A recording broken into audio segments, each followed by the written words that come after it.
Igbo Union Dublin kwenu. Igbo Union Dublin kwenu. Igbo Union Dublin kwezwenu. Ndị be anyị asị ekwekọ amagba erimji nke ndị Igbo Union Dublin nakwa Cultural Festival afọ 2023 awụchiela. Ndị Igbo Union Dublin ji ohere wee na-akpọkụzi Igbo niile ka anyị zukọta ma were otu obi wee bịa nwere aṅụrị dịka a na-eme ya bụ iri ji na Cultural Festival Dublin 2023 ma bụrụ nke a ga-egosi ọtụtụ ihe ngosi gbasara ndị Igbo n'ụbọchị ahụ malite na mmọnwụ dị iche iche bụ nke ga-agba na ya bụ ụbọchị. Erimeri na aga eri n'ụbọchị ahụ bụ naanị erimeri ndị Igbo. A ga-eme nke akpọrọ cultural display wee tinyeziere epic entertainment iji wee gosi ọbụnadị ụmụ anyị bụ ndị nke a mụrụ na ya bụ obodo Dublin ka ha wee mara otu ihe maọbụ nke ọzọ gbasara ndị Igbo dịka a sụkwara ya n'oyibo asị affiliate associations. Imo State Association, Old Bend Association, Enugu State Association, Anambra State IUD members. Ụbọchị nnukwu mmemme aka dị ụbọchị Satọde ga-abụ 26 Ọgọst 2023. Ọkụra n'elekere iri na abụọ nke ehihie ọmalite ebe ọ ga-adịme webụrụ na Kokapa Clondalclyn Dublin 22. Ekene pụrụ iche wee na-agara mmadụ ndị a malitere mmadụ dịka ha Excellency Honorable Ijeoma C. Obiezu, Nigeria Ambassador to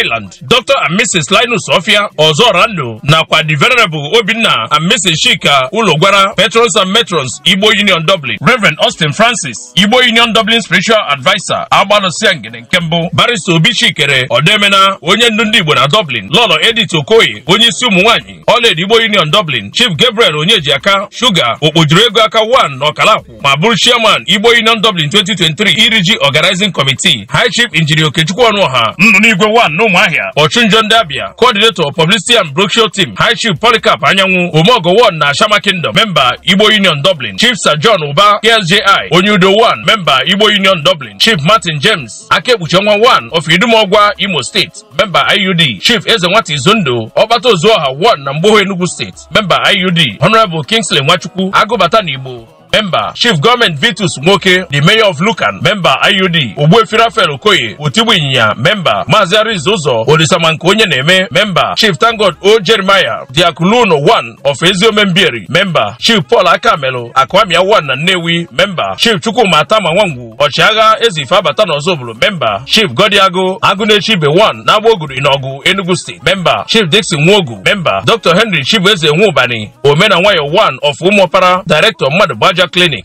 Member Maazị Enyinnayo Okezie, Member Chief Marcel Arinze Dim Nwanwelugo 1 na Akweze, Ọnwa Global, Member Chief Friday Chijioke, Ọchịrọzọ 1, Member Chief Godson Nwammụọ, Omemmo 1 n'Ụmụọpara, Member Barrister Ugochukwu Ibezim, Ọkwụlọkarịsịa, Member Prince Oscar Hazurike, Akwafụlụ anya n'Ihiala, Member Maazị Chimezie Ọkwaraji, Member Pastor Dennis Anayo, Onye Nsọ, Member Elder Engineer Sonny Eberechukwu, Member Elder Chief James Osuagwu, Member Chief Ndubisi Ọnụnze, Ụmụdịọka Dunukọfịa Kingdom, Member Chief James Igwilo Odogwu, ex-Nigerian International Ambassador, Member Chief Anthony Igweze, Anyanwụ Igwedo, wee tinyeziere imerikiti ime ndị Igbo Union niile bi na mba Dublin, ma ụmụ nwoke ma ụmụ nwaanyị. Inweta ozi abụrụ onye otu Igbo Union maọbụ na ịbụ nwa afọ Igbo bi na mba Dublin maọbụ na ala bekee ebe ọbụla ị na-enweta ya bụ ozi nye aka gbasaa ya maka n'ihi na omenala Igbo ga-adịrịrị. Ọkwa sịrị na ngalaba PRO Igbo Union Dublin wee na-abịara onye ọbụla. Igbo Union Dublin kwezuenu.